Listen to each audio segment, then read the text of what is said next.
Death किसी being के द्वारा और उस ह्यूमन बीइंग के किसी एक्ट के द्वारा, और लास्ट पॉइंट कि डेथ और उसके एक्ट में काजल रिलेशन हो।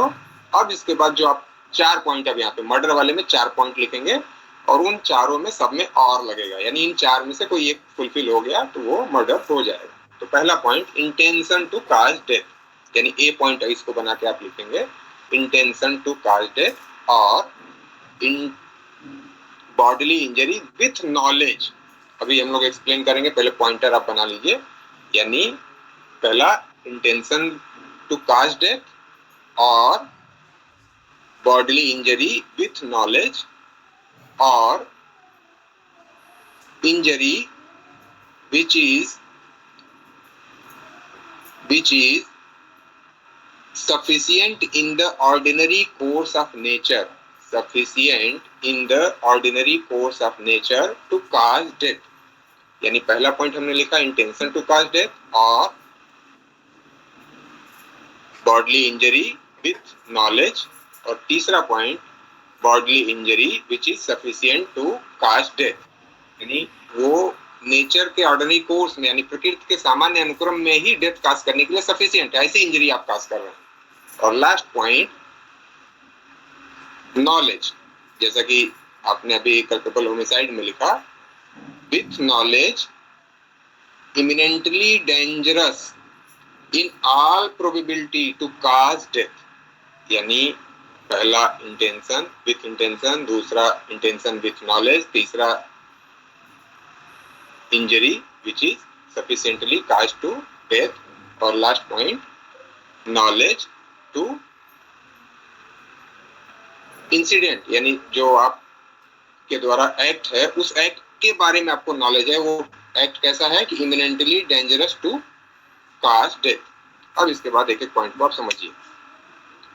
ह्यूमन बीइंग की डेथ हुई है, उस डेथ को किसी ह्यूमन बीइंग ने काज किया है और उसने अपने किसी एक्ट से काज किया, कोई कार्य किया हो उसने। और कार्य में जैसा कि मैं पहले ही डिफाइन किया था कि जब भी हम एक्ट की बात करेंगे तो उसमें ओमिशन शामिल होगा हमेशा, यानी जब भी जहाँ कार्य की बात होगी तो वहाँ उपेक्षा भी उसमें शामिल होगी। आप उपेक्षा से कोई कार्य कर रहे हैं तो भी आप लायबल होंगे। और लास्ट है आपकी नॉलेज है आपके अपने एक्ट के प्रति कि वो ऐसा कार्य है कि उससे डेथ होना हर हाल में संभावित है, और ऐसा कार्य आप कर रहे हैं, एक्ट जो आप कर रहे हैं वो बिना किसी एक्सक्यूज के आप कर रहे हैं। तो ऐसा आपने इन 4 पॉइंट में से, यानी ए बी सी डी जो लास्ट वाले 4 हैं, इनमें से कोई एक किया, कोई एक आपका इंटेंशन है, इंजरी है, नॉलेज है, तो वो ऊपर वाले 4 पॉइंट मिलाकर के ये बन जाएगा मर्डर।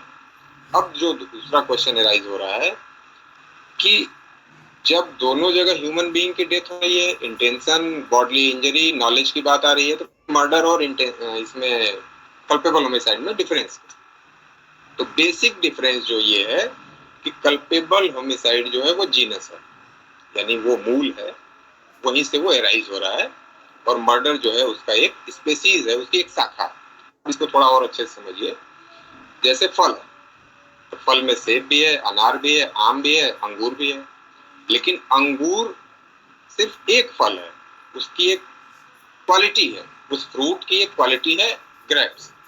तो उसी तरह से कल्पेबल होमिसाइड किसी तरह भी की डेथ का वो जीनस है, वो मूल है, और उसमें सभी तरह की डेथ शामिल है। लेकिन मर्डर उसका एक स्पेसीज है और वो ग्रेव नेचर का, वो ग्रेव नेचर का है, और वो मर्डर सभी तरह के कल्पेबल होमिसाइड को इंक्लूड करता है, लेकिन कल्पेबल होमिसाइड में मर्डर ऑलरेडी इंक्लूड है। अब इसके बाद एक तीसरी बात आती है जो आपसे क्वेश्चन पूछा जाता है कि when culpable homicide is amounting to murder and when culpable homicide is not amounting to murder, यानी कब कल्पेबल होमिसाइड मर्डर के इक्वल हो जाता है और कब कल्पेबल होमिसाइड मर्डर के इक्वल नहीं होता है। तो इस बात को आंसर करने के लिए आपको क्या देखना है कि कल्पेबल होमिसाइड मर्डर हो जाएगा यदि ये मर्डर वाले इंग्रेडिएंट्स फुलफिल हो जाए। अब वहां आपको बहुत सोचना नहीं है या बहुत परेशान नहीं होना है, सिर्फ और सिर्फ मर्डर वाले जो इंग्रेडिएंट्स हैं वो फुलफिल हो रहे हैं। अगर क्या क्या क्या इंग्रेडिएंट्स हैं कि किसी ह्यूमन बीइंग की डेथ हो जाए, उस ह्यूमन बीइंग की डेथ किसी दूसरे पर्सन के किसी एक्ट से हो, और तीसरा कि उस ह्यूमन बीइंग की डेथ जो हो उस व्यक्ति के किसी एक्ट से हो, और लास्ट कि उस ह्यूमन बीइंग के एक्ट में यानी उस एक्ट में और उस डेथ में कोई काजल हो, यानी उसने कार्य किया और उसकी डेथ हुई, कार्य और कारण का संबंध होना चाहिए दोनों के बीच। अब इसके बाद और एक पॉइंट क्या जुड़ना चाहिए, 4 पॉइंट हो गए कंप्लीट। पांचवा पॉइंट क्या उसमें जुड़ना चाहिए कि वो जो डेथ उस पर्सन ने काज की है दूसरे पर्सन की, वो विथ इंटेंशन हो, उसका इंटेंशन ही हो, उसका आशय हो, वो चाहता हो उसकी डेथ काज करना। केवल न चाहते हुए भी डेथ हो जाए ये मर्डर नहीं है, ये कल्पेबल होमिसाइड नहीं है, बल्कि वो चाहता हो डेथ काज करना। इसका एग्जांपल क्या आप ले सकते हैं कि एक व्यक्ति जो कोई कार्य कर रहा है लेकिन उसका इंटेंशन जान लेने का नहीं। इसका एग्जांपल आप सबसे बेस्ट एग्जांपल अगर जिसने शोले पिक्चर देखी होगी, तो शोले पिक्चर में गब्बर सिंह कहता है कि ठाकुर तुमने इसी हाथों से मुझे जेल की चार दीवारी में पहुंचाया था, या इसी हाथों से मुझे पकड़ा था, इसलिए ये हाथ मुझे दे दो। गब्बर सिंह किससे कह रहा है? ठाकुर से, कि ये हाथ तुम मुझे दे दो क्योंकि इन्हीं हाथों से तुमने मुझे पकड़ा था। ठाकुर की जान लेने का इंटेंशन नहीं था गब्बर सिंह का, भले वो जान चली जाती लेकिन उसका जान लेने का कोई आशय नहीं था, वो हाथ लेना चाहता था, उस हाथ को काटना चाहता था। और आपने पिक्चर में देखा कि हाथ कटने के बाद भी ठाकुर जिंदा था, भले वो गलत सीन दिखाया गया हो, हाथ वास्तव में नहीं कटा था, लेकिन कहानी तो ऐसी ही थी ना कि हाथ काट लिया गया। तो गब्बर सिंह ने ठाकुर का हाथ काटा, लेकिन हाथ कटने के बाद भी जान नहीं जाती है और वो जीवित है। तो यानी उसका इंटेंशन जान लेने का नहीं था, उसका इंटेंशन क्या था कि ठाकुर को जलील करना, कि बिना हाथों के वो जिंदा रहे और वो देखे कि गब्बर सिंह कितना शक्तिशाली है। ये गब्बर सिंह का आशय था, इंटेंशन था, उसकी विलिंगनेस ये थी। तो इसका मतलब आप कोई कार्य करते हैं जिससे भले डेथ हो जाए, लेकिन आपका इंटेंशन ना हो डेथ काज करने का, तो आप मर्डर के लिए लायबल नहीं है। पहली यानी इंटेंशन होना चाहिए, और इंटेंशन है तो वो इंटेंशन के साथ अगर किसी दूसरे व्यक्ति की डेथ काज की गई है और उस आपके एक्ट में और डेथ में काजल रिलेशन है, तो वो हो गया मर्डर। अब मान लीजिए इंटेंशन नहीं है, उसके बाद भी फिर भी डेथ होती है, तब क्या होगा? तो अब दूसरा इंग्रेडिएंट्स क्या कह रहा है कि डेथ काज करने का इंटेंशन नहीं है, लेकिन बॉडली इंजरी काज करने का इंटेंशन है, शारीरिक क्षति कारित करने का इंटेंशन है। अब इसका क्या मतलब हुआ? और विथ नॉलेज, नॉलेज का क्या मतलब हुआ कि इंजरी ही केवल काज नहीं की जा रही है, बल्कि कुछ नॉलेज भी है। किस बात की तरफ इंगित कर रहा है ये कि एक व्यक्ति का स्प्लीन बढ़ा हुआ है, प्लीहा। मान लीजिए आप स्प्लीन से अगर परिचित ना हो, फैमिलियर ना हो, तो मान लीजिए लीवर बढ़ा हुआ, या उसका जो है हार्ट जो है इस समय खराब पोजीशन में है और उसको पता है, यानी जो एक्यूज्ड है उसे पता है कि सामने वाले व्यक्ति का हार्ट जो है वो प्रॉब्लम में चल रहा है और एक घूसा मारने से ही उसकी डेथ हो सकती है। मान लीजिए वो उससे फैमिलियर, दोनों व्यक्ति आपस में फैमिलियर हैं, पहले से मित्र रह चुके हैं, और किन्हीं कारणों से मान लीजिए पैसे का लेन देन है, विवाद है, वो अब उसकी जान लेना चाहता है और उसे पता है पक्का कि ये हार्ट का मरीज है और मैंने अगर इसे कस के एक घूसा मार दिया इसके सीने में तो इसकी जान जा सकती है। तो यानी नॉलेज उसकी डिजीज के बारे में, यानी जो मृतक है, जो डिसीज्ड पर्सन है, उसकी बीमारी के बारे में एक्यूज को पता है, यानी अब नॉलेज हो गई। तो नॉलेज के साथ बॉडली इंजरी वो काज कर रहा है, उसकी डेथ काज करने का डायरेक्ट उसका इंटेंशन हो या ना हो, अब यहाँ आपको यही देखना है। वो घूसा मार रहा है, घूसा किस लिए मार रहा है? मान लीजिए उसको प्रताड़ित करने के लिए मार रहा हो, उसके गब्बर की तरह, लेकिन उसे उसकी डिजीज के बारे में पता है, यानी नॉलेज जुड़ गई। और दूसरा क्या करना चाह रहा है? बॉडली इंजरी काज करना चाह रहा है। तो बॉडली इंजरी प्लस नॉलेज, दो चीजें अगर जुड़ जाती हैं और उस व्यक्ति की डेथ काज हो जाती है, तब एक्यूज लायबल हो जाए। अब तीसरी बात की जा रही है फिजिकल इंजरी। फिजिकल इंजरी वो काज कर रहा है, उसे किसी डिजीज वगैरह के बारे में नॉलेज नहीं है, यानी जो मृतक है, जो मर गया व्यक्ति, यानी विक्टिम जो है, उस विक्टिम के किसी डिजीज वगैरह के बारे में एक्यूज को पता नहीं है, लेकिन वो बॉडली इंजरी ऐसी काज करना चाहता है जो बॉडली इंजरी इस नेचर की है कि वो सफिशिएंट है ordinary course of nature death cause करने के लिए, यानी वो अपने आप में इंजरी ही ऐसी है कि डेथ काज कर देगी। मान लीजिए दो लोगों में झगड़ा होता है और एक्यूज के पास तलवार है और वो तलवार से हमला कर देता है विक्टिम के ऊपर यानी मृतक के ऊपर वो तलवार से हमला कर रहा है, उसका इंटेंशन ये नहीं है कि मैं इसकी डेथ काज करूंगा, लेकिन वो तलवार से उसके पेट में, उसके सीने में या उसके वाइटल पार्ट्स पे यानी मान लीजिए सिर पे वार करता है और इस वार करने की वजह से उस व्यक्ति की, मृतक की डेथ काज हो जाती है, वो मर जाता है। तो यहाँ इंटेंशन नहीं है, उसकी किसी बीमारी के बारे में नॉलेज भी नहीं है, लेकिन ऐसी इंजरी काज कर रहा है वो कि उस इंजरी से ही डेथ काज हो जाती है।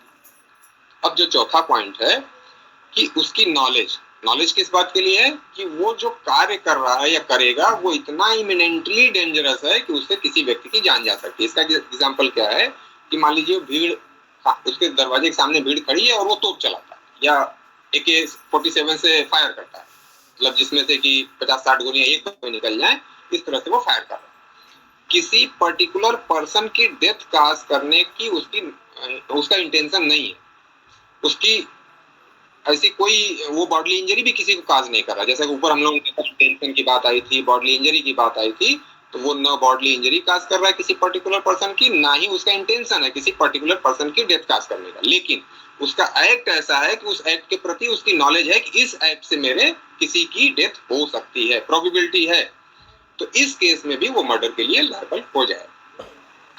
अब जो डिफरेंस की बात की जा रही है, एक बात तो हम लोगों ने देखा कि अगर डेथ काज हुई तो वो मर्डर हो गया अपने आप में, आपको ये मान लेना है, पहली बात तो ये।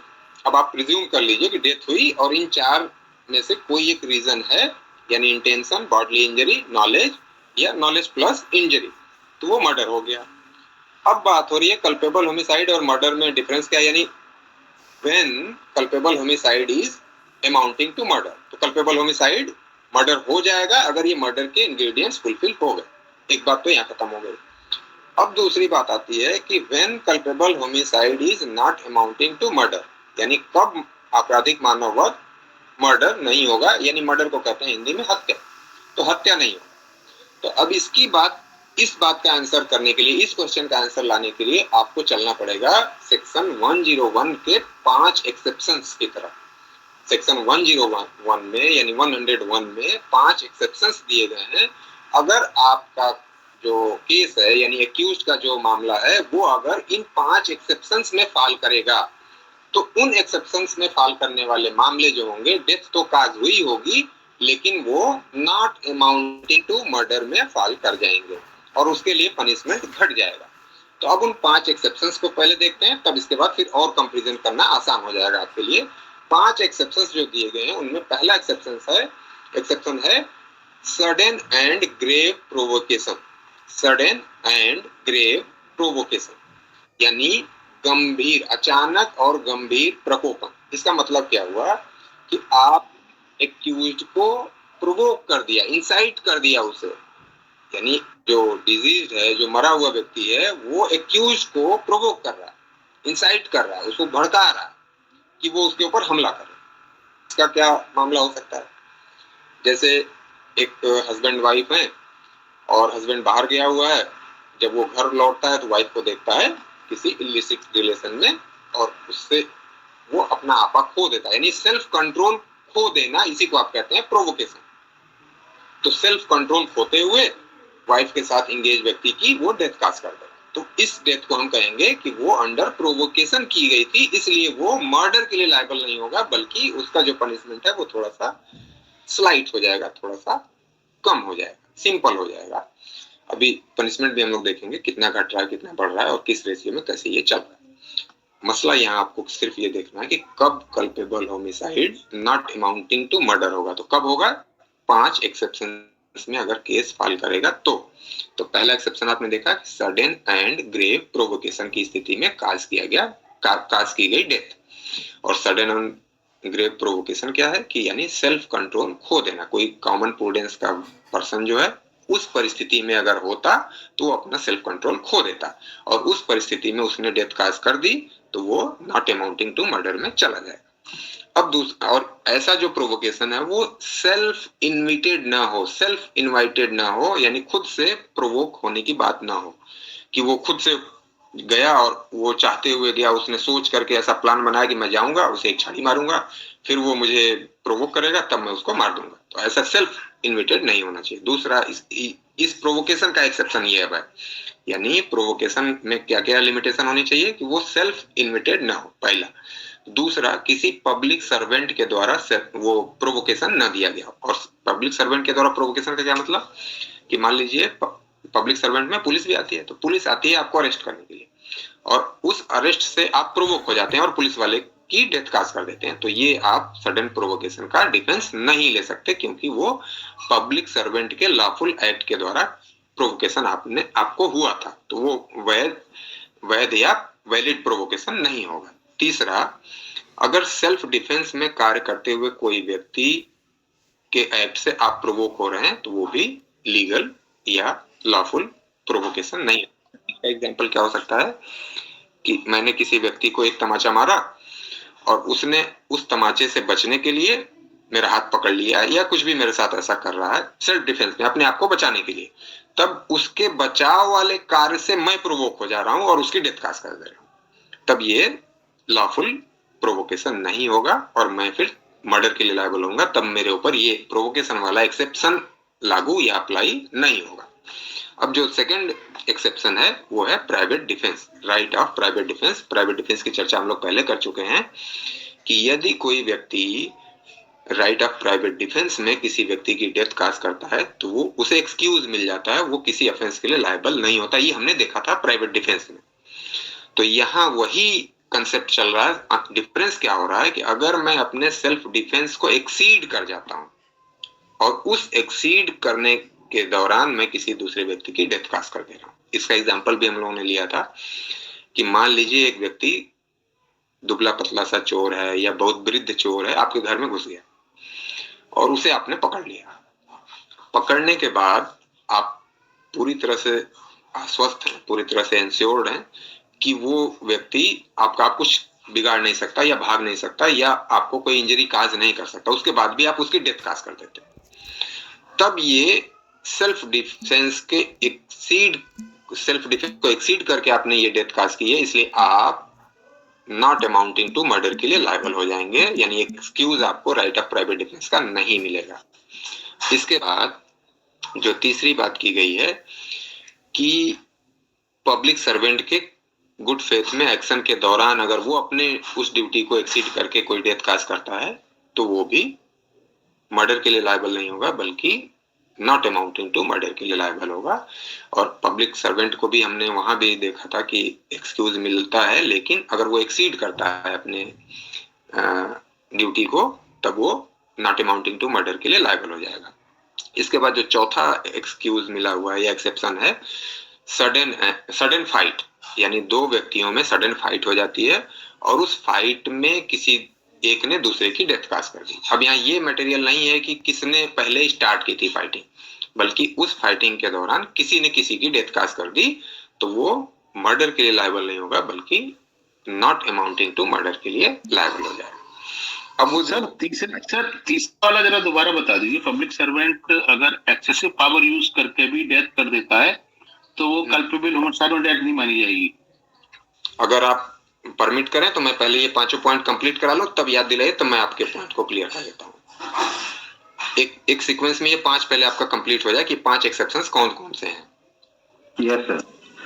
हाँ, तो आप ये जो चौथा में सडन फाइट की बात कर रहा था, सडन फाइट में भी एक्सेप्शंस दिए गए हैं कि ये सडन फाइट वाली जो एक्सक्यूज है आपको या ये डिफेंस आपको कब किन परिस्थितियों में मिलेगी। तो सडन फाइट में आपने क्रूएल मैनर से एक्ट न किया हो, ये पहले होना चाहिए सडन फाइट का डिफेंस लेने के लिए या उसका एक्सक्यूज लेने के लिए। दूसरा, आपने अनयूजुअल मैनर का यूज ना किया हो, और इसके बाद अनड्यू एडवांटेज आपने न लिया हो उस फाइटिंग का, और इसके बाद सडन फाइट में अगर आपने हीट ऑफ पैशन में, यानी झगड़ा होने में आप गुस्सा हो जाते हैं, आप प्रोवोक हो जाते हैं और एक दूसरे व्यक्ति की डेथ काज कर रहे हैं, उसका आपको एक्सक्यूज मिलेगा। लेकिन एक्सेप्शंस क्या क्या हमने बात की कि अनड्यू एडवांटेज न लिया हो, जिसने एक्यूज ने जिसने डेथ काज की है उसने अनड्यू एडवांटेज न लिया हो, और उसने क्रूएल और अनयूजुअल मैनर से कार्य न किया हो, तब उसे सडन फाइट का एक्सक्यूज मिल जाएगा। अब इसके बाद मैंने बात की कि पहले किसने हमला किया था, असाल्ट किया था, ये इमटेरियल है, और फिफ्थ जो आपका एक्सेप्शन है वो है कंसेंट।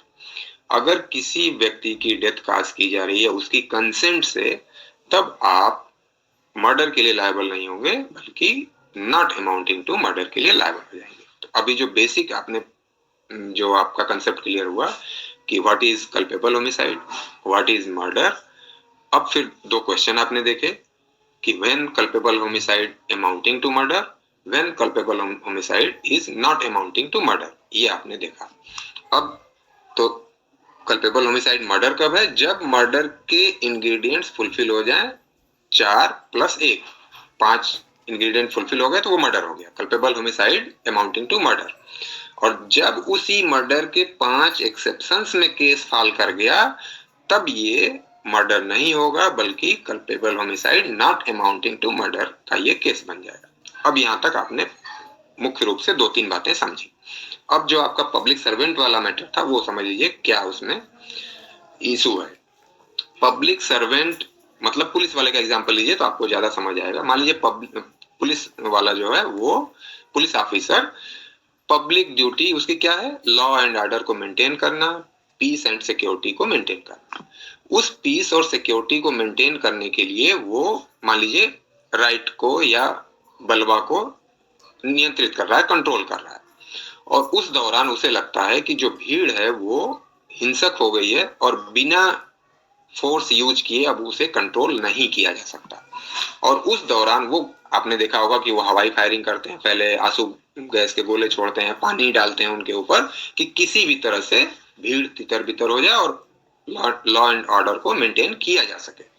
लेकिन सब कुछ करने के बाद भीड़ बिल्कुल आक्रामक है, हिंसक है, और वो अब उनकी ही जान लेने के लिए उतारू हो जाए या दूसरे लोगों की जान लेने के लिए उतारू हो जाए या प्रॉपर्टी को इंजरी करने के लिए उतारू हो जाए। और इस केस में पब्लिक सर्वेंट अगर उनके ऊपर अब डायरेक्ट फायर करता है, अब वो ऊपर फायर नहीं करता, अब उनके ऊपर फायर करता है, जब उसे लगता है कि अगर उसने ऐसा नहीं किया तो पब्लिक इंटरेस्ट की इंजरी होगी या दूसरे लोगों की जान जा सकती है या और भी कुछ हो सकता है, और ऐसा करने में वो फायर अप कर रहा है बिल्कुल गुड फेथ में और बिना किसी की डेथ काज करने के इंटेंशन के या किसी मैलिस इंटेंशन के, तब उसे फुल एक्सक्यूज मिल जाएगा और तब वो किसी ऑफेंस के लिए लायबल नहीं होगा। लेकिन जहां अभी उसे आंसू गैस के गोले छोड़ने चाहिए थे, लाठी चार्ज करना चाहिए था, उसे ऊपर दिखाने के लिए, डराने के लिए, जिसे आप कहते हैं हवाई फायरिंग, उस तरह की फायरिंग करनी चाहिए थी और उसने डायरेक्ट लोगों पे फायर कर दिया। यानी वो अपने ड्यूटी को एक्सीड अप कर रहा है। वो गुड फेथ में कार्य तो कर रहा है, वो बिना किसी मैलिस इंटेंशन के कार्य कर रहा है, लेकिन उसने अपनी ड्यूटी को परफॉर्म करने में अपने पावर को एक्सीड कर दिया। पावर को एक्सीड कर दिया यानी जो उसे अभी नहीं करना चाहिए था वैसा कार्य उसने कर दिया, उस लॉ एंड ऑर्डर को मेंटेन करने में या पीस एंड सिक्योरिटी को मेंटेन करने में, तब वो लायबल हो जाएगा नॉट अमाउंटिंग टू मर्डर के लिए। और जैसे ही अगर उसने मैलिस इंटेंशन से यही कार्य कर दिया या गुड फेथ में न कार्य करते हुए बैड इंटेंशन से कार्य कर दिया, तब वो पूरी तरह से मर्डर के लिए लायबल हो जाएगा। यहीं पे आपको बिल्कुल थिन लाइन है तीनों के बीच में, यानी कब पूरा एक्सक्यूज मिल जाएगा, कब उसे मर्डर के लिए लायबल मान लिया जाएगा और कब culpable homicide not amounting to murder के लिए लायबल। यानी बिल्कुल थिन लाइन क्या क्या है कि जब वो बिल्कुल ड्यू केयर एंड अटेंशन के साथ करे, गुड फेथ में कार्य करे और अपनी ड्यूटी को परफॉर्म करने में कार्य कर रहा होगा तो फुल एक्सक्यूज मिल जाएगा, और उसने थोड़ी लापरवाही बरत ली या अपनी पावर को एक्सीड कर दिया तब वो नॉट अमाउंटिंग टू मर्डर के लिए लायबल हो जाएगा। और उसने अगर बैड इंटेंशन से वही कार्य कर दिया या मैलिस इंटेंशन के साथ कर दिया, यानी वो उसी में मान लीजिए उसी का कोई दुश्मन व्यक्ति है और उसने सोचा कि मौका अच्छा, लाओ इसको निपटा देते हैं, यानी अब उसका इंटेंशन गलत हो गया, तब वो पूरी तरह से मर्डर के लिए लायबल हो जाएगा। तो ये था पब्लिक सर्वेंट को मिला हुआ एक्सक्यूज। यानी पब्लिक सर्वेंट अगर एक्सीड कर रहा है अपनी पावर को तब वो मर्डर के लिए नहीं बल्कि नॉट अमाउंटिंग टू मर्डर के लिए लायबल होगा। यही बात इसमें एक्सेप्शन नंबर 3 में की गई है। अब क्लियर हो गया हो तो बताइए, आगे चला जाए। यस सर, जी हाँ, यस। हाँ, तो अब इसके बाद हमने क्या क्या बात की?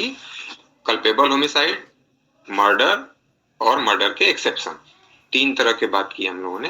अब इन 3 तरीके के बातों में हमने 3 कंसेप्ट को देखा कि कल्पेबल होमिसाइड, मर्डर और फिर 2 क्वेश्चन को देखा।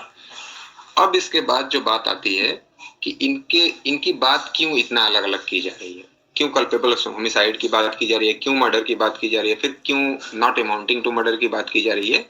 ये बात इसलिए की जा रही है कि मर्डर का जो ऑफेंस है वो ग्रेव नेचर का है, उसकी जो ग्रेविटी है वो सबसे हाईएस्ट लेवल की है और उसका जो पनिशमेंट है वो डेथ पनिशमेंट तक भी हो सकता है। यानी मर्डर के लिए जो पनिशमेंट मिलता है वो इम्प्रिजनमेंट फॉर लाइफ और डेथ, यानी दो तरह के पनिशमेंट होते हैं मर्डर के लिए। और जब नॉट अमाउंटिंग टू मर्डर वो हो जाएगा तब उसका पनिशमेंट घट करके चला आता है सीधे 10 ईयर्स या इम्प्रिजनमेंट फॉर लाइफ। और ये भी दो कैटेगरी में डिवाइड हो जाता है, यानी जो हम लोगों ने अभी बात की कि डेथ काज की जाए इंटेंशन के साथ, डेथ काज की जाए नॉलेज के साथ, या डेथ कॉज की जाए इंजरी के साथ। तो जब डेथ कॉज की जाएगी इंटेंशन के साथ, यानी उसे पता है कि मैं ये इंजरी काज कर रहा हूं, उस इंजरी को काज करने का उसका इंटेंशन है, तब इन 5 एक्सेप्शन में अगर वो केस फाल कर जाएगा तो उसका पनिशमेंट घट करके चला जाएगा सीधे इम्प्रिजनमेंट फॉर लाइफ, अगर उसका इंटेंशन है इंजरी काज करने का तो। और अगर उसकी नॉलेज है केवल, उसका इंटेंशन नहीं है इंजरी काज करने का, केवल इमिनेंट उसका ऐसा कार्य है कि वो इमिनेंट डेंजरस है, उसके कार्य से डेथ होनी प्रोबेबल थी, इंटेंशन नहीं था उसका किसी तरह का, तब वो केवल इम्प्रिजनमेंट फॉर 10 इयर्स तक के लिए लायबल होगा। ये डिफरेंस है, इसलिए इनको हम कैटेगरी में बांट रहे हैं। और कैटेगरी में बांटने का रीजन भी हमने देखा कि कोई व्यक्ति गुड फेथ में कार्य करते हुए केवल अपने पावर को एक्सीड कर रहा है तो स्वाभाविक रूप से उसे कुछ एक्सक्यूज दिया जाना चाहिए पनिशमेंट के लेवल पे, इसीलिए इसको हम कैटेगरीज में डिवाइड कर रहे हैं। और इनके पनिशमेंट की जो बात की गई है इसी के नेक्स्ट सेक्शन में पनिशमेंट की बात की गई। अब इसमें कुछ केस लॉ आप देख लीजिए जो कि आपको वहाँ लिखने भी चाहिए, जानने भी चाहिए। अब इसमें जो केसेस की बात की गई है, MP, state of MP versus Kalicharan, state of MP versus Kalicharan, ये 2019 का रिसेंट केस है सुप्रीम कोर्ट का। और यहाँ जो बात की गई, only one attempt on vital part is attract section 101। इसके कहने का मतलब ये है कि अगर मान लीजिए एक्यूज्ड ने विक्टिम के किसी वाइटल पार्ट पे, वाइटल बॉडी पार्ट पे अगर कोई सिंगल अटेम्प्ट किया है तो भी वो मर्डर के लिए लायबल हो जाएगा। और दूसरी बात जो इसी कालीचरण वाले केस में कही जा रही है कि section 101 under free fight several persons punished under different sections like, मतलब वो इंजरी के लिए भी लायबल हो सकते हैं, culpable murder not amounting to murder के लिए भी लायबल हो सकते हैं, जैसा वो कार्य करेंगे अगर वो फ्री फाइट में हो रहा है तो। ये वाली बात अभी थोड़ा सा मैं आगे चल के जब हम लोग बात करेंगे कॉमन इंटेंशन और कॉमन ऑब्जेक्ट की तब हम लोग क्लियर करेंगे। अभी बस यहाँ कालीचरण में जो बात कही जा रही है, मेन बात, सिंगल अटेम्प्ट आपने किया, सिंगल असॉल्ट किया आपने, तो भी आप मर्डर के लिए लायबल हो जाएंगे अगर किसी व्यक्ति के वाइटल बॉडी पार्ट पे आप अटेम्प्ट कर रहे हैं तो। अभी आपको ये समझना चाहिए कि आप 10 बार चाकू से अटेम्प्ट करें या 10 बार फायर करें तो ही आप मर्डर के लिए लायबल होंगे, सिंगल आपने अटेम्प्ट किया है तो भी आप लायबल हो जाएंगे। दूसरा केस है Virsa Singh versus state of Punjab. ये पुराना केस है 1958 का, और इसमें इंजरी को डिफाइन किया गया था, जो पीछे हम लोगों ने अभी बात जस्ट की कि इंजरी ऐसी हो कि वो सफिशिएंट हो ordinary course of nature death cause करने के लिए। तो sufficient in ordinary course of nature किस इंजरी को आप मानेंगे? जैसे तलवार से मारना, गन से फायर करना, आपका इंटेंशन नहीं है डेथ काज करने का, लेकिन गन से फायर करने का मतलब डेथ हो सकती है, प्रोबेबिलिटी है, पूरी फुल प्रोबेबिलिटी है। इसी तरह से मान लीजिए आप उसके हार्ट में किसी बड़े धारदार चाकू से अटेम्प्ट कर रहे हैं, हमला कर रहे हैं, तो इस तरह की इंजरी को आप मानेंगे कि ये डेथ काज करने के लिए ऑर्डिनरी नेचर में ही सफिशिएंट। तो इसी को डिफाइन किया गया Virsa Singh versus state of Punjab में। इसमें क्या क्या कहा गया कि मर्डर तब वो हो जाएगा जब बॉडली इंजरी इज प्रेजेंट, कोई बॉडली इंजरी हो। 4 पॉइंट इसमें बताया गया। दूसरा क्या कहा गया? नेचर ऑफ द इंजरी, उस इंजरी का नेचर कैसा था, उसकी प्रकृति कैसी थी। और तीसरा intention to inflict that particular injury, यानी एक्यूज्ड का वही इंजरी काज करने का इंटेंशन था।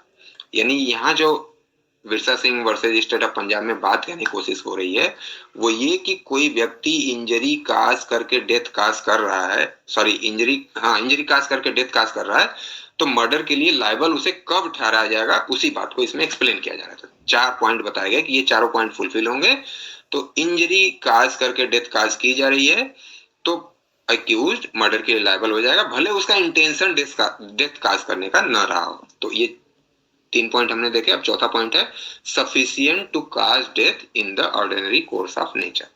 यानी 4 पॉइंट क्या क्या हो गए?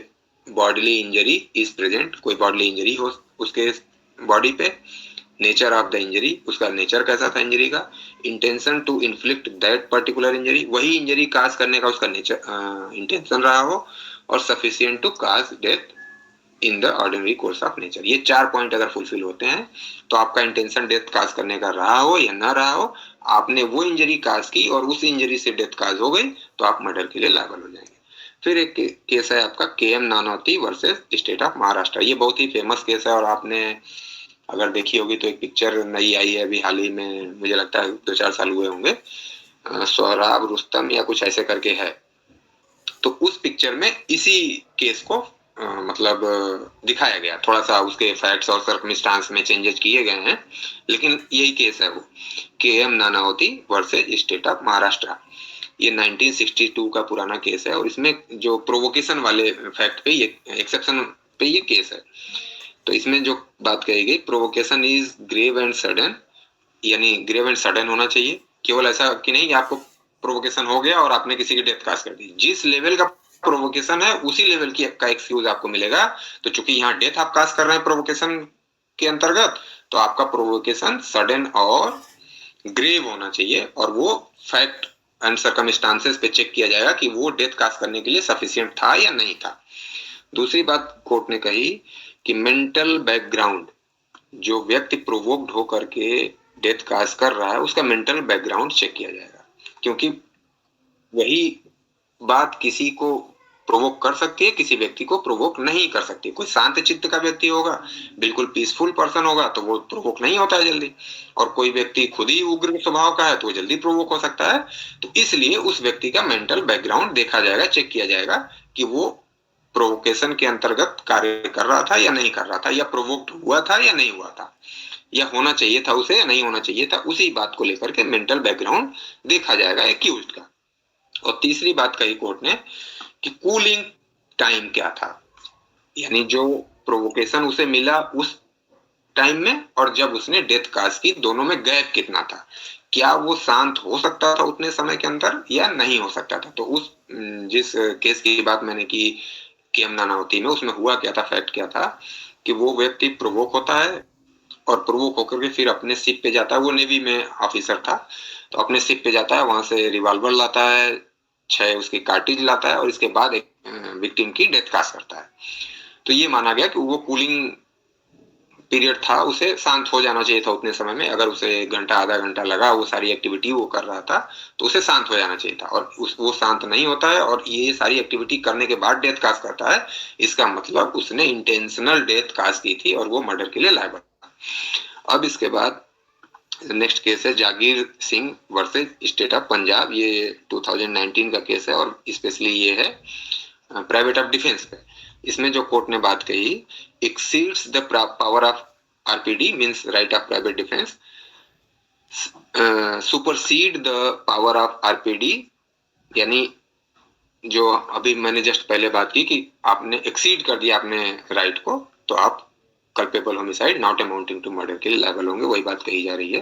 Case will fall under exception on 2 of section 01, यानी अगर आपने अपने राइट टू प्राइवेट डिफेंस को एक्सीड कर दिया तो आपका केस जो है एक्सेप्शन नंबर 2 में चला जाएगा, यही बात इस केस में कही गई। अब इसके बाद एक जो आपका नेक्स्ट एक्सेप्शन है उसके लिए एक केस है Ramveer versus state of Delhi. ये 2019 का केस है और यहाँ जो बात कही गई, sudden fight between husband and wife, death caused by steel rod, guilty of section 101 under exception of 4।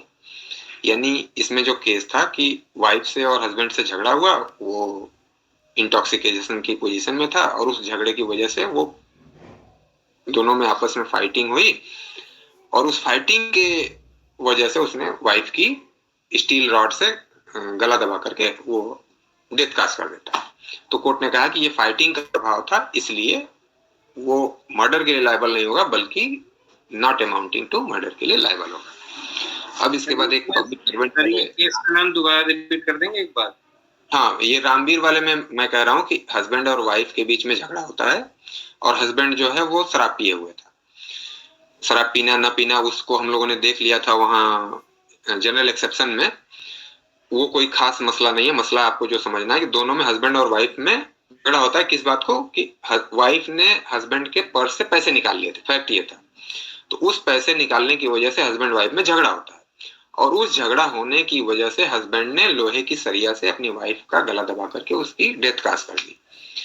तब कोर्ट ने ये माना कि ये प्योर मर्डर नहीं है बल्कि नॉट अमाउंटिंग टू मर्डर है, यानी थोड़ा सा उसको एक्सक्यूज मिल गया हस्बैंड को उस झगड़े का, ये इस केस में कहा गया।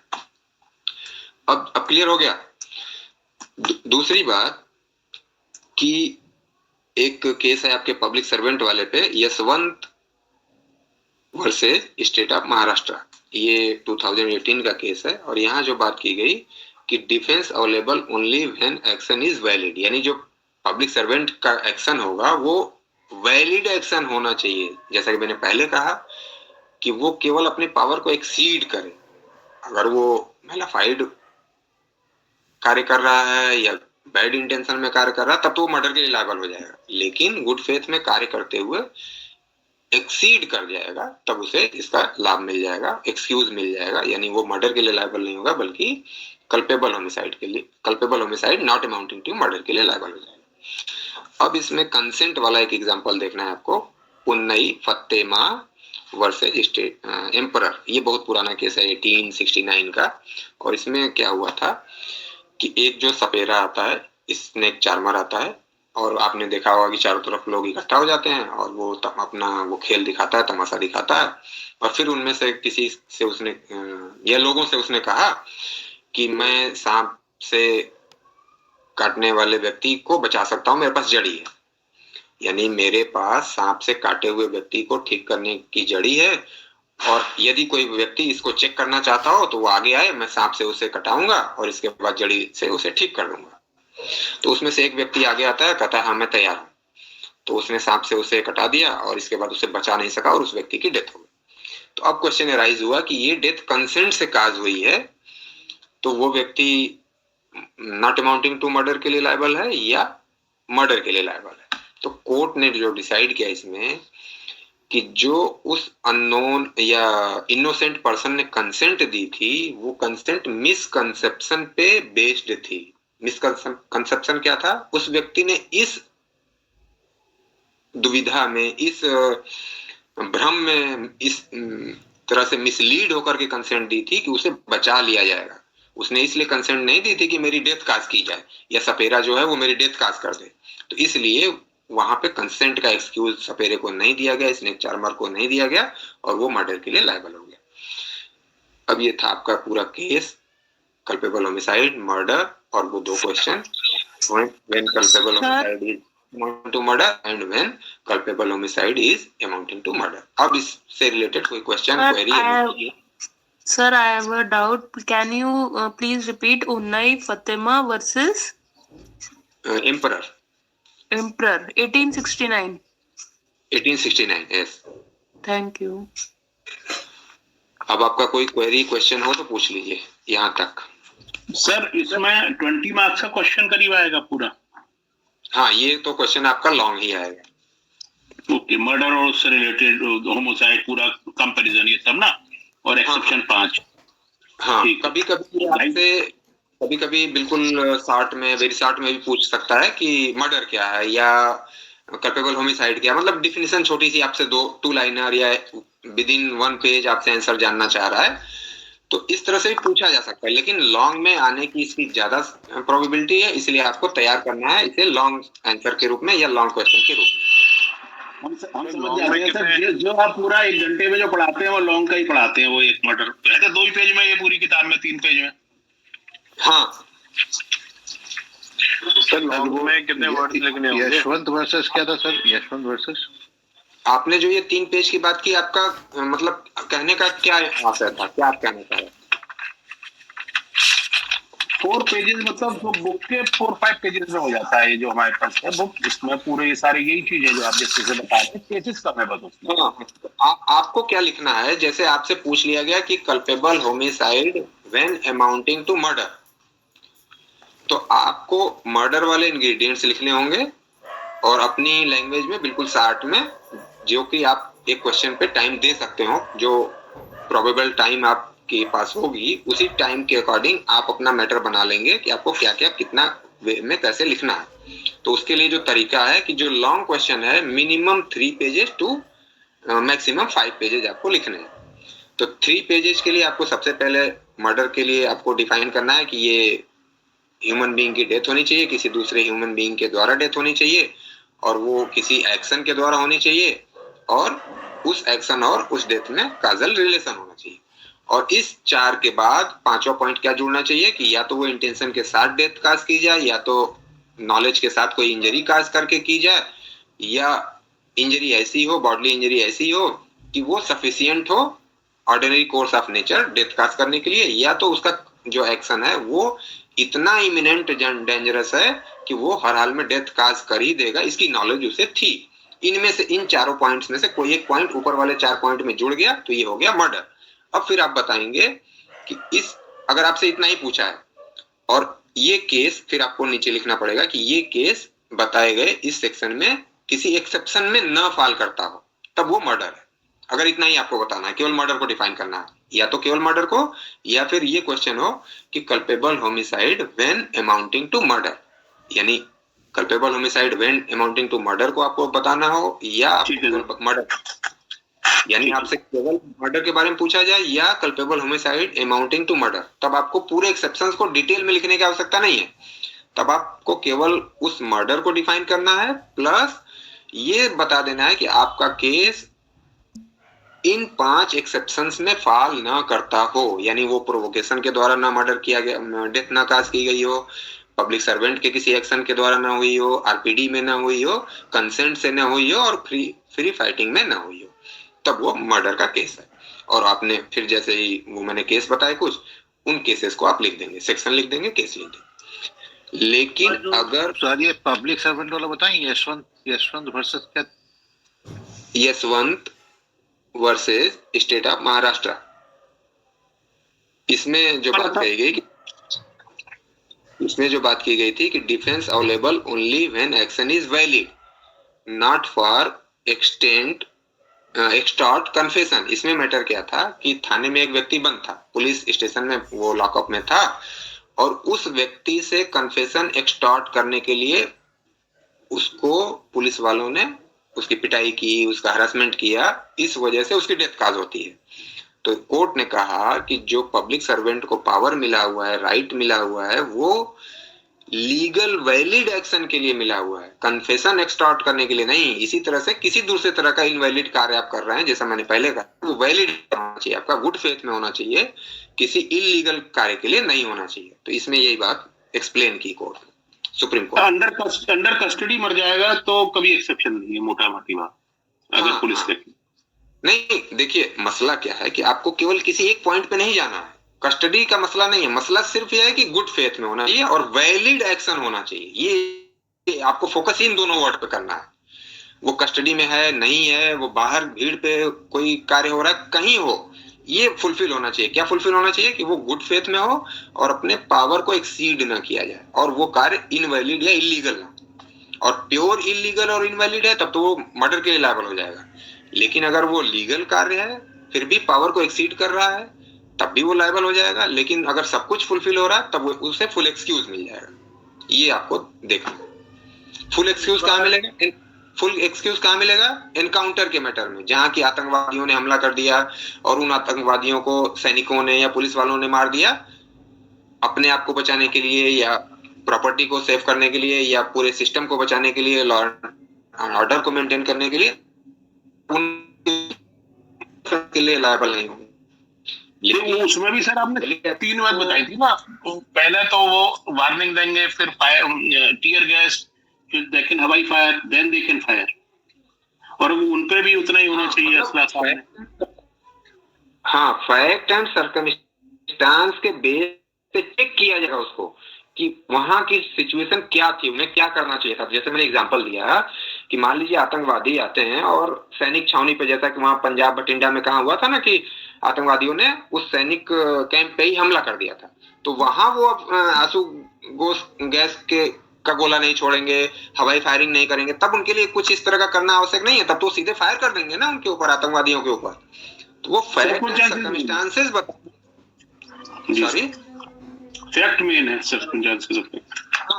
वो सिचुएशन बताएगी कि उनको क्या करना चाहिए था। ठीक है सर एक चीज बताइए, सर एक चीज बताइए, डाउट्स के अलावा मतलब कुछ चैप्टर्स एक्स्ट्रा नहीं कर सकते क्या? डाउट तो हम बाद में भी अपना पढ़ के कर सकते हैं सर, क्योंकि ऐसे तो कभी कभी क्या होता है कि जो उस टॉपिक से रिलेटेड डाउट है वो वहीं अगर क्लियर हो जाए तो ज्यादा अच्छा है। मुझे जो लग रहा है आप सभी के लिए ये बेनिफिशियल है, और बाद में फिर आपको भी याद नहीं रहेगा कि क्या डाउट हो सकते हैं, और मुझे भी फिर वो चीजें उस तरह से मैं लिंक नहीं कर पाऊँ शायद कि क्या बताया था मैंने, क्या कहा था, होना चाहिए। सर डाउट तो जब केस लड़ेंगे तब भी रहेगा ही सर डाउट तो। बात तो आपकी बिल्कुल सही है, लेकिन ये वाला जो टॉपिक है ना, आपकी बात सही है कि हम एक साथ ज्यादा से ज्यादा टॉपिक कवर करने की कोशिश करें, लेकिन ये थोड़ा सा टिपिकल टॉपिक है, इसलिए इसके साथ बहुत चीजों को जोड़ना अच्छा नहीं है। सर अगर डाउट ही क्लियर नहीं होगा तो क्या फायदा टॉपिक क्लियर करने का? सॉरी, डाउट ही क्लियर नहीं होंगे सर तो फिर क्या फायदा टॉपिक कवर करने का? हाँ, और ये वाला जो टॉपिक है ना, ये तो चाहे आप एडवोकेसी के लिए जाएं, एज ए स्टूडेंट आपको लिखना हो, या किसी भी वे में, ये बहुत ही कंफ्यूजिंग टॉपिक है। बहुत से लोग इसके अंतर को क्लियर करने में कंफ्यूज रहते हैं हमेशा। तो यहाँ आपको जो अगर एक लाइन में आपसे पूछा जाए कि difference between culpable homicide and murder, तो सिंपल सा आंसर है आपका ग्रेविटी ऑफ ऑफेंस। यानी अगर ग्रेविटी ज्यादा है तो मर्डर हो जाएगा, ग्रेविटी थोड़ा कम है तो वो चला जाएगा नॉट अमाउंटिंग टू मर्डर में। बाकी कोई डिफरेंस दोनों में नहीं है। किसी व्यक्ति की डेथ हो रही है, किसी दूसरे व्यक्ति के द्वारा हो रही है, किसी एक्शन के द्वारा हो रही है, और एक्शन और डेथ में कोई रिलेशन होना चाहिए, ये दोनों में फुलफिल हो रहा है। मैटर सिर्फ और सिर्फ ग्रेविटी का, एक्सेप्शन जो 5 दिए गए हैं वो ग्रेविटी को ही घटा रहे हैं और कुछ नहीं कर रहे हैं वो। तो सिंपल डिफरेंस। सर कोई एक्सीडेंट करके भाग जाता है फिर क्या होगा? वो कल्पेबल होमिसाइड होगा या मर्डर होगा? मार के भाग जाता है। आपके इसी एक्ट में इस एक्सीडेंट के लिए एक अलग से सेक्शन दिया हुआ था। प्लीज आप थोड़ा सा, आप लोगों की तरफ से आवाज आ रही है, प्लीज अपना माइक बंद कर दें। तो जो पुराना आईपीसी इंडियन पेनल कोड था उसमें 304A करके एक सेक्शन है, वहां पे इस तरह के एक्सीडेंटल मैटर के लिए एक अलग से प्रोविजन दिया गया था। तो एक्सीडेंट के लिए वो मर्डर या कल्पेबल होमिसाइड के लिए या नॉट अमाउंटिंग टू मर्डर या मर्डर के लिए लायबल नहीं था। लेकिन अब नया प्रोविजन जो आपका आया है उसमें नया सेक्शन एक ऐड किया गया है 106 का क्लास 2, और उसमें कहा गया है कि अगर कोई व्यक्ति एक्सीडेंट करके भाग जाता है तो वो 10 इयर्स तक के पनिशमेंट के लिए लायबल हो जाएगा। वो मर्डर और नॉट अमाउंटिंग टू मर्डर तो नहीं होगा। लेकिन क्यों नहीं होगा ये अभी मैं वो भी क्लियर कर रहा हूं, पहले प्रोविजन बता दूं और कारण बता दूं उसका। तो 1062 में जो कहा गया कि एक्सीडेंट करके अगर कोई व्यक्ति भाग जाता है तो वो 10 इयर्स तक के पनिशमेंट के लिए, यानी इक्वल कर दिया गया पनिशमेंट। कहां ला करके? जहां आपने देखा कि नॉलेज के साथ डेथ काज की जा रही है एक्सेप्शन के अंतर्गत, तो 10 इयर्स तक का पनिशमेंट है, तो 10 इयर्स का वहां भी ला दिया गया, यानी पनिशमेंट सेम कर दिया गया। लेकिन वो मर्डर में फॉल नहीं करेगा। उसका कारण क्या है कि किसी एक ह्यूमन बीइंग के एक्शन के द्वारा डेथ काज हुई है, दूसरे ह्यूमन बीइंग की डेथ काज हुई है, उसका कोई एक्शन था और दोनों में रिलेशन है। लेकिन जो नीचे वाले मैंने कहा कि 4 में से कोई एक पॉइंट फुलफिल होना चाहिए। तो एक्सीडेंट जो काज कर रहा है, वो एक्सीडेंट जो हुआ है उनमें अगर इन 4 में से कोई पॉइंट आएंगे तब वो मर्डर या नॉट अमाउंटिंग टू मर्डर आएगा। अगर इन 4 में से कोई पॉइंट नहीं है तो सिंपल और प्योरली वो एक्सीडेंट होगा। अब आप समझ लीजिए कि कैसे वो एक्सीडेंट हो सकता है और कैसे मर्डर हो सकता है। जैसे हाईवे पे आगरा एक्सप्रेस वे है, वहां आपकी जो लिमिट है गाड़ी की वो 100 है और आप 120 पे गाड़ी चला रहे हैं और किसी की डेथ काज होती है, तो आप नेग्लिजेंटली एक्शन कर रहे थे, ड्राइविंग कर रहे थे, उसकी वजह से डेथ काज हुई, आपका केस जो है फाइल करेगा नए प्रोविजन 106 के 2 में या 1 में, और जो पुराने में आप कहें कि 304 ए में। लेकिन अगर वही ड्राइविंग आप कर रहे हैं दिल्ली के गाजियाबाद के किसी ऐसे रोड पे जहां की पब्लिक है और जहां पे स्पीड लिमिट 40-60 है, या 40 भी नहीं, आपने देखा होगा कहीं कहीं लिखा होता है 20, स्पीड लिमिट 20, तो उस रोड पे आप 60 की रफ्तार में गाड़ी चला रहे हैं और किसी की डेथ काज हो रही है। या दूसरी सिचुएशन ले लीजिए, स्कूल है, स्कूल की छुट्टियां हुई हैं, बच्चे निकल रहे हैं स्कूल से और आप गाड़ी तेज चलाए जा रहे हैं, आप कोई प्रिकॉशन नहीं ले रहे हैं, अपनी गाड़ी को धीमी नहीं कर रहे हैं, तब आप मर्डर के लिए या नॉट अमाउंटिंग टू मर्डर के लिए लायबल हो जाएंगे, क्योंकि आपका जो कार्य है वो मर्डर वाले चौथे इंग्रेडिएंट्स में फॉल कर जाएगा कि आपकी नॉलेज के साथ आपने ऐसा कार्य किया कि जो इमिनेंटली डेंजरस है, यानी बच्चों की भीड़ है रोड पे और आप रोकते नहीं है गाड़ी को, तेजी से भगाए जा रहे हैं और किसी बच्चे की डेथ काज हो जाती है। तो वो सिचुएशन, फैक्ट एंड सर्कमस्टांस पे डिपेंड करेगा कि आपका एक्शन कैसा था। केवल आपकी नेग्लिजेंस है तो वो एक्सीडेंट माना जाएगा, और नेग्लिजेंस से बढ़ करके आपकी नॉलेज जुड़ जाती है उसके साथ कि हाँ डेथ हो सकती है और प्रोबेबिलिटी है, पूरी फुल प्रोबेबिलिटी है कि डेथ काज हो जाएगी, तब आप मर्डर के लिए लायबल हो जाएंगे। और थोड़ी कम प्रोबेबिलिटी, यानी वही भीड़ पे आप डिपेंड करेंगे, भीड़ भाड़ वाला रोड है, बिल्कुल मार्केट है, वहां चहल पहल है और वहां भी आप तेजी से गाड़ी चला रहे हैं तो आप मर्डर के लिए लायबल हैं। थोड़ी कम भीड़ भाड़ वाली सड़क है तो नॉट अमाउंटिंग टू मर्डर के लिए लायबल हो जाएंगे। और जैसे मैंने कहा कि हाईवे पे ऐसा होता है और आपकी स्पीड लिमिट ज्यादा थी, आपने कोई नेग्लिजेंस की है, तो आप एक्सीडेंट के लिए लायबल हो जाएंगे। ये है तीनों का। सर इसमें ट्रक वालों ने जब ये सेक्शन आया था तो ट्रक वालों ने बहुत हड़ताल किया था, तो इसमें गवर्नमेंट ने कुछ करेक्शन करा था, तो वो पहले क्या थे, बाद में क्या हुआ? अभी हुआ ये है, जो करंट पोजीशन है कि आपकी पूरी भारतीय न्याय संहिता अप्लीकेबल है पूरे इंडिया में, लेकिन वही 106 का क्लास 2 अप्लीकेबल नहीं है। उन्हीं को जो प्रॉमिस किया था उस समय मतलब होम मिनिस्टर ने कि इस पे हम इसको कंसीडर करेंगे आपकी प्रॉब्लम को, और इसीलिए वो उस पेंडिंग कर दिया गया है, यानी पोस्टपोन कर दिया गया वो वाला प्रोविजन, यानी वो अप्लाई अभी नहीं है। उसके लिए पुराना आपका प्रोविजन 304 ए आप कहें या उसी 106 का क्लास 1 अप्लाई है अभी इंडिया में। वो 10 इयर्स पनिशमेंट वाला प्रोविजन अप्लाई नहीं है कि वो भाग जाता है तो उसका जो पनिशमेंट है वो बढ़ करके 10 इयर्स हो जाएगा, ये अभी पोस्टपोन्ड है। ये है करंट सिचुएशन। पवन सर, एक बार जो हमने 5 अपने पॉइंट लिखाए हैं ना, सडन प्रोवोकेशन, इनके केवल एक बार केसेस के नाम बोल देंगे एज एन एग्जांपल। हाँ बिल्कुल, जो आपका ये KM नानावती वाला केस है, ये सडन प्रोवोकेशन पे है। KM नानावती, KM किंग वाला K, मंकी वाला M, नानावती। ओके। हाँ, ये सडन एंड ग्रेव प्रोवोकेशन पे है। दूसरा Jagir Singh versus state of Punjab का जो केस है, ये राइट ऑफ प्राइवेट डिफेंस पे है।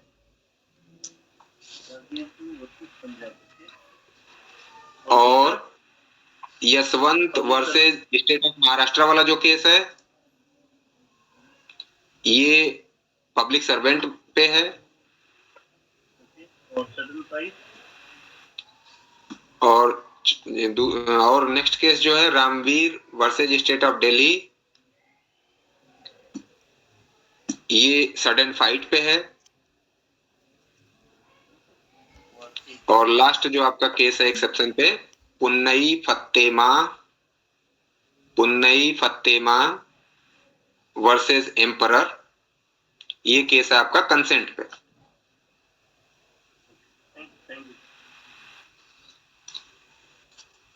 सर आज वाले मिल सकते हैं?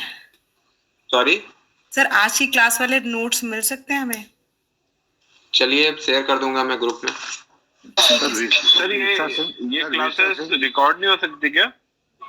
ये आपके पास कोई ऐसी टेक्नोलॉजी हो या इंस्टीट्यूट के पास हो, मुझे तो अभी इसकी नॉलेज नहीं है कि ये रिकॉर्ड होके आपको मिल सकती है या नहीं। आप इंस्टीट्यूट पे बात कर सकते हैं। सर टीम्स कॉल होती है ना, तो वो रिकॉर्ड हो जाती है। हाँ, तो चूंकि मुझे ये भी रिकॉर्ड हो जाएगी। If you want to record then record हो सकती है, ये भी हो जाएगी। Virsa Singh versus state of Punjab. Sir हमारी जो इससे पहले क्लासेस हुई हैं उनके भी नोट्स मिल जाते हैं सर, जितने हम कर चुके हैं कंप्लीट, तो सर हमारे को प्रिपरेशन में इजी हो जाएगा सर। बिल्कुल इजी हो जाएगा, लेकिन मैंने अपने थोड़ा सा अपने हिसाब से अपने समझने के लिए टेक्निकल वे में लिखा है, लेकिन बताया उसी वे में है, तो शायद आप समझ लेंगे इसके हिसाब से। हाँ जी सर। हाँ, तो मैं शेयर कर दूंगा ग्रुप में, जैसे मैंने पिछले दिन शेयर किया था उसी तरह शेयर कर दूंगा। ठीक है sir, thank you so much sir. Sir ये सर एग्जाम